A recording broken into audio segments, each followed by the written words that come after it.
So if you want to change the world, start off by making your bed. If you make your bed every morning, you will have accomplished the first task of the day. It will give you a small sense of pride, and it will encourage you to do another task, and another, and another.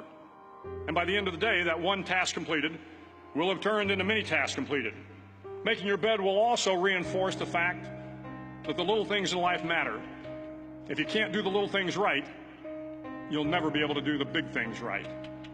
And if by chance you have a miserable day, you will come home to a bed that is made, that you made. And a made bed gives you encouragement that tomorrow will be better.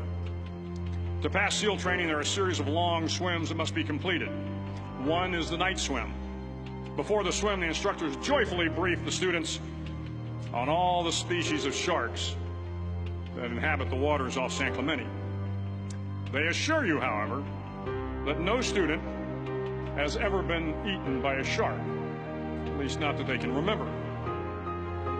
But you are also taught that if a shark begins to circle your position, stand your ground. Do not swim away. Do not act afraid. And if the shark, hungry for a midnight snack, darts towards you, then summons up all your strength and punch him in the snout, and he will turn and swim away. There are a lot of sharks in the world. If you hope to complete the swim, you will have to deal with them.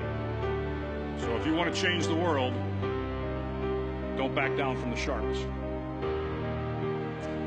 Over a few weeks of difficult training, my SEAL class, which started with 150 men, was down to just 42.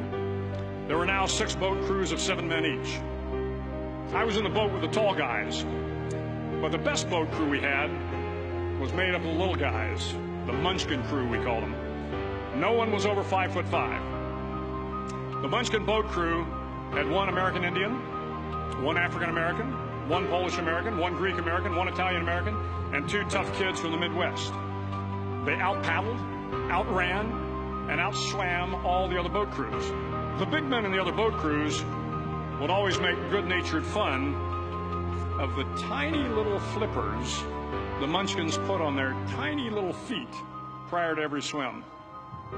But somehow these little guys from every corner of the nation and the world always had the last laugh, swimming faster than everyone and reaching the shore long before the rest of us. SEAL training was a great equalizer. Nothing mattered but your will to succeed, not your color, not your ethnic background, not your education, not your social status. If you want to change the world, measure a person by the size of their heart, not by the size of their flippers. The 9th week of training is referred to as Hell Week. It is 6 days of no sleep, constant physical and mental harassment, and 1 special day at the Mud Flats. The Mud Flats are an area between San Diego and Tijuana where the water runs off and creates the Tijuana Sloughs, a swampy patch of terrain where the mud will engulf you. It is on Wednesday of Hell Week that you paddle down to the Mud Flats and spend the next 15 hours trying to survive this freezing cold, the howling wind, and the incessant pressure to quit from the instructors. As the sun began to set that Wednesday evening, my training class, having committed some egregious infraction of the rules, was ordered into the mud. The mud consumed each man till there was nothing visible but our heads. The instructors told us we could leave the mud if only 5 men would quit. Only 5 men, just 5 men, and we could get out of the oppressive cold. Looking around the mud flat, it was apparent that some students were about to give up. It was still over 8 hours till the sun came up. 8 more hours of bone-chilling cold. The chattering teeth and the shivering moans of the trainees were so loud, it was hard to hear anything. And then one voice began to echo through the night. One voice raised in song. The song was terribly out of tune, but sung with great enthusiasm. One voice became 2, and 2 became 3, and before long, everyone in the class was singing.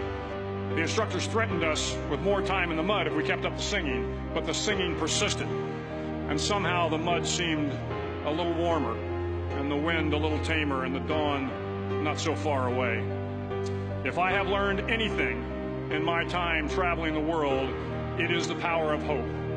The the power of one person, a Washington, a Lincoln, King, Mandela, and even a young girl from Pakistan, Malala. One person can change the world by giving people hope. So if you want to change the world, start each day with a task completed. Find someone to help you through life. Respect everyone. Know that life is not fair and that you will fail often. But if you take some risks, step up when the times are the toughest, face down the bullies, lift up the downtrodden, and never, ever give up. If you do these things, the next generation and the generations that follow will live in a world far better than the one we have today. And what started here will indeed have changed the world for the better.